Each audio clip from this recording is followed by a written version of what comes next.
নাগরিক অধিকার আন্দোলনের নেতৃবৃন্দ সবাইকে জানাচ্ছি আন্তরিক শুভেচ্ছা।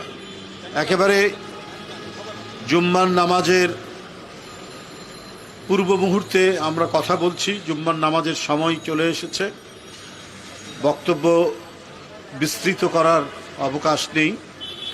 যে দুটি বিষয়ের উপর এখানে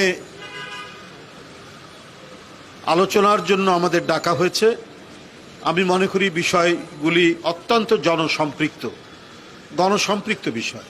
পানির দাম বাড়বে কেন? বলা হয়েছে যুগ যুগ ধরে জীবনের অপর নাম পানি। যারা এই পানি কেড়ে নেয় তারা তো হচ্ছে এজিদের মতো। এজিদ যেমন ইমাম বাহিনীর পানি কেড়ে নিয়েছিল ফোরাত নদী অবরোধ করে, তো এজিদের সাথেই আওয়ামী লীগ সরকারের তুলনা করা যায়। আজকে আমরা যে মরশিয়া মহরম দিবস পালন করি, এটার তো মূল যে প্রতিপাদ্য সেটা তো হচ্ছে অল্প সংখ্যক ইমাম হোসেন বাহিনীর তাদেরকে তাদের যাত্রাপথ, তাদের গতিপথকে অবরোধ করেছিল এবং করতে গিয়ে তারা ফোরাত নদীর যে পানি, যেখান থেকে পানি পান করার কথা, সেই পানি অবরোধ করেছিল এবং ইমাম বাহিনীর অনেক শিশু পানির তৃষ্ণায় কাতরাতে কাতরাতে মারা গেছে। তো শেখ হাসিনা তো সেটাই করছেন জনগণের সাথে। ওয়াসার যে এমডি, তার সম্পর্কে শোনা যায় তিনি নাকি বিদেশ থেকে তার কার্যালয় পরিচালনা করেন, খুব শক্তিশালী, অনেক দুর্নীতির অভিযোগ, তারপরেও তার এক্সটেনশন হয়। তো তাতেই বোঝা যাচ্ছে যে কেন শেখ হাসিনা এই ধরনের লোকদেরকে নিয়োগ করেন এই সমস্ত গণসম্পৃক্ত যে সমস্ত বিভাগ আছে সেই বিভাগের প্রধান হিসাবে। কারণ তারা শেখ হাসিনার পারপাস সার্ভ করে, তাদের যে উদ্দেশ্য, অশুভ উদ্দেশ্য, সেইটা তারা পালন করে। এই কারণেই তারা পানির দাম বৃদ্ধি করেছে। নিত্য প্রয়োজনীয় ব্যবহার্য যে পানি বাসায় বাসায় যায়, সেই পানি যদি দাম বৃদ্ধি করে তাহলে মানুষ তো প্রান্তিক হয়ে যাবে, মানুষ তো কোণঠাসা হয়ে পড়বে। মানুষের বেঁচে থাকার কোনো অবলম্বনই শেখ হাসিনা রাখতে চান না। ডিজেলের দাম বৃদ্ধি করেছেন গতকাল, পেট্রোল অক্টেনের দাম বৃদ্ধি করেছেন। ডিজেলের দামের সাথে তো অনেক কিছুর সম্পর্ক, আপনার সেচের সম্পর্ক, কৃষির সম্পর্ক, বিদ্যুৎ উৎপাদনের সম্পর্ক, এবং যে গণপরিবহন, বাস, ট্রাক, রেলওয়ে, এইটার সম্পর্ক। অর্থাৎ এখানেও সাধারণ মানুষ, জনগণ যাতে কষ্ট পায়, তাকে যাতে বেশি ভাড়া দিতে হয়, সেই ব্যবস্থা করলেন গতকাল এই জ্বালানির দাম বৃদ্ধি করে। এর আগে বিদ্যুতের দাম, কালকে আবার বিদ্যুতের দাম বৃদ্ধি করেছেন। অর্থাৎ জনগণ হচ্ছে ওদের কাছে একটা পাইলট প্রজেক্ট, যে দেখি জনগণের রক্ত শোষণ করে করে এই প্রজেক্টটা এমনভাবে প্রতিষ্ঠিত করব যাতে বিশ্বের স্বৈরাচার, একনায়ক, কর্তৃত্ববাদী শাসক যারা, তাদের কাছে একটা দৃষ্টান্ত হয় শেখ হাসিনা। সেই জন্যই জনগণের রক্ত শোষণ করছেন, ইনজেক্ট করে রক্ত তুলে নিচ্ছেন একের পর এক। জনগণ যেটাতে বেঁচে থাকে, জনগণের যেটা প্রয়োজনীয় পানি, খাবার, পেঁয়াজ, রসুন, চাল, ডাল, লবণ, প্রত্যেকটির দামের সাথে এখন ডিজেলের দাম, কেরোসিনের দাম অপরিহার্য। যেটা জনগণের দরকার তার দাম বৃদ্ধি করেছেন, বিদ্যুতের দাম বৃদ্ধি করেছেন। এটা তো চেইন রিয়াকশন হবে, প্রত্যেকটির দাম বাড়বে। এখন খাদ্যপণ্যের দাম অনেক গুণে বাড়বে। বন্ধুরা, ওবায়দুল কাদের বলেছেন ঈদের সময় তো একটু কষ্ট হবে বাড়ি যাওয়ার সময়।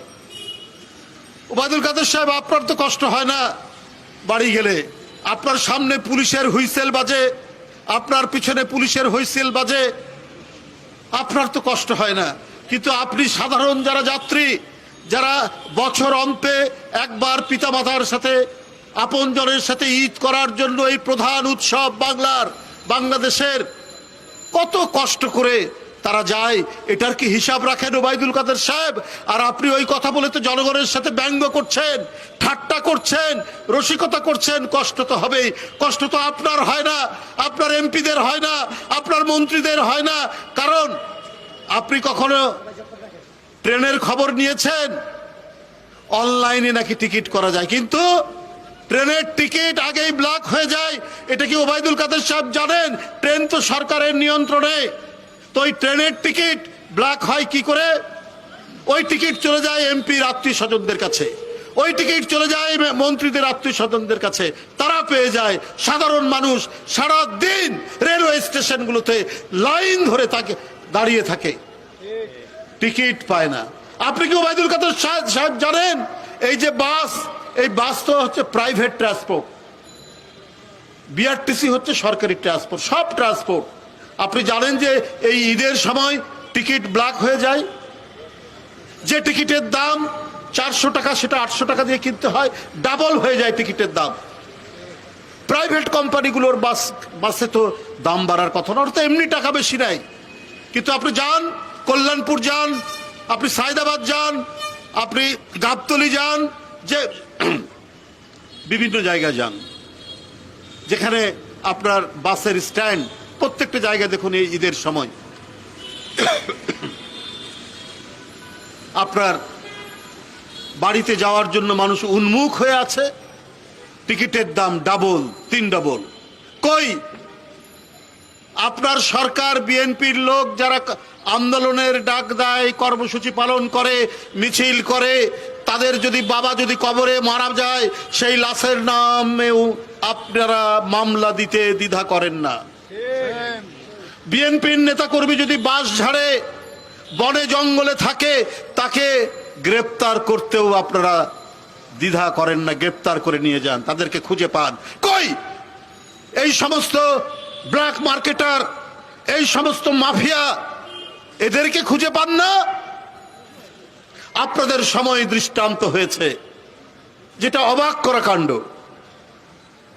যে সেনাবাহিনীর প্রধান, পুলিশের প্রধান, তারাও যে এমন মাফিয়া তন্ত্রের সাথে যুক্ত, এটা জনগণ কিছুটা জানলেও এত ডিটেলস জানতো না। এরা দমন করেছে আন্দোলন, এরা প্রকাশ্য হুমকি দিয়ে, হত্যার হুমকি দিয়েছে আইজি সাহেব, তৎকালীন আইজি সাহেব। কিন্তু এরা যে নিজেরাও যে এত বিত্ত বৈভবের মালিক, এইটা জনগণ আরো বেশি করে জানছে। আমরা আগে বলেছি যে কেন তাদেরকে এই সুযোগ দেওয়া হয়েছে, কারণ ওরাই তো বিএনপির মিছিল, বিএনপির কর্মসূচি, আন্দোলনকামী মানুষের যে কোনো ধরনের সমাবেশ, তারা অত্যন্ত নির্দয়ভাবে, নির্মমভাবে সেগুলোকে দমন করেছে। এর প্রাইজ হিসাবে, এর পুরস্কার হিসাবে শেখ হাসিনা একের পর এক প্রমোশন দিয়েছেন। পুলিশ কমিশনার, এসপি থেকে পুলিশ কমিশনার, পুলিশ কমিশনার থেকে আইজি করেছেন বেনজির সাহেবকে। আর উনি যে সমস্ত অপকর্ম করেছেন, শেখ হাসিনা দেখেও না দেখার ভান করেছেন, কারণ তিনি তো অবৈধ। তিনি অবৈধ প্রধানমন্ত্রী থাকার জন্য এই সমস্ত লোকরা অত্যন্ত নিবেদিত প্রাণ হয়ে কাজ করেছে। নিবেদিত প্রাণ হয়ে কাজ করার জন্য তাদেরকে পুরস্কৃত করা হয়েছে। তাই তাদের বিরুদ্ধে কোনো ধরনের ব্যবস্থা তারা নিতে পারেন না। ওবায়দুল কাদের সাহেব বলেন যে ইয়ের দায়িত্ব হচ্ছে, বেনজির সাহেবের দায়িত্ব হচ্ছে দুদকের। আপনার অর্থমন্ত্রী বলেন যে সেনাবাহিনীর প্রধান আজিজ সাহেব, সে সেনাবাহিনীর আইন অনুযায়ী তারা বিচার করবে, তার দায়িত্ব সেনাবাহিনীর। আপনাদের দায়িত্ব নেই? পৃথিবীর যে কোনো দেশের গণতান্ত্রিক সরকার হলে এদের অপকর্মের দায়িত্ব সরকারের উপর বর্তত। সেই সরকার প্রথমেই তাদের বিরুদ্ধে ব্যবস্থা নিত, অথবা সরকারকে পদত্যাগ করতে হতো যদি সত্যিকার গণতন্ত্র থাকতো। আজকে গণতন্ত্র নাই বলেই আজকে যারা বিভিন্ন সরকারি ডিপার্টমেন্টের প্রধান, আগে তো আমরা শুনিনি সেনাবাহিনীর প্রধানের এত অপকীর্তি, আমরা তো আগে শুনিনি পুলিশ প্রধানদের এত অপকীর্তি। প্রধানমন্ত্রী এর দায় কি আপনার উপর যায় না? ওবায়দুল কাদের এগুলোর দায় কি আপনাদের উপর যায় না? 365 বিঘা জমি, 5-6টা ফ্ল্যাট এবং অন্যায় করার জন্য বাধ্য করছেন।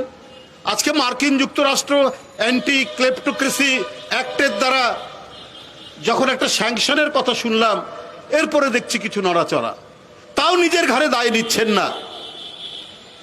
যদি অনুসন্ধানী কোনো তদন্ত হয়, এই ধরনের বেনজির, এই ধরনের আজিজ, জেনারেল আজিজ এই সরকারের মধ্যে আরো অনেকেই ঘাপটি মেরে আছে, যারা জনগণকে দমন করে রাষ্ট্র ক্ষমতা দখল করে। তারা মাফিয়া বান্ধব সরকার, তারা সিন্ডিকেট বান্ধব সরকার। এই সরকারই হচ্ছে ক্রিমিনাল সরকার, অপরাধী সরকার। বেনজির এবং আদিস সাহেবের সব দায় দায়িত্ব আওয়ামী সরকারের। একদিন জনগণের আদালতে, একদিন জনগণ বিচারক হয়ে এই সরকারের সমস্ত অপকীর্তির বিচার করবে। আজকে জনদৃষ্টিকে অন্যদিকে করতে চান। আরে মানুষ, দেশের মানুষ, এদেরকে আমি ইয়ের দাম বৃদ্ধি করলাম, গ্যাসের দাম, পানির দাম, বিদ্যুতের দাম, ডিজেলের দাম, কেরোসিনের দাম, পেট্রোলের দাম, অকটেনের দাম, এ নিয়ে হইচই করুক, আর এগুলোর দিকে চোখ যেন না যায়, মনোযোগ যেন না থাকে, যেগুলো এখন সবার চোখের সামনে ভাসছে। এই কারণে তারা এই দাম বৃদ্ধি করেছেন। বগুড়াতে বিএনপির ভারপ্রাপ্ত চেয়ারম্যান তারেক রহমান একটা উদ্বোধন করেছেন মুরাল। এই মুরাল উদ্বোধন করেছেন, সেটাকেও তারা ভেঙেছে। তো সুতরাং সত্যিকার সভ্য গণতান্ত্রিক সরকার, ভদ্রলোকরা যদি আজকে ক্ষমতায় থাকতো, পৃথিবীর কোনো দেশে এই কাজটি করে না। একটা সরকার যাবে, একটা সরকার আসবে গণতান্ত্রিক সিস্টেমে, কিন্তু আজকে বখাটারা রাষ্ট্র ক্ষমতায় আছেন, আজকে মাফিয়ারা রাষ্ট্র ক্ষমতায় আছেই বলেই পাড়ায় পাড়ায়, মহল্লায় মহল্লায়, জনপদের পর জনপদে মাফিয়া।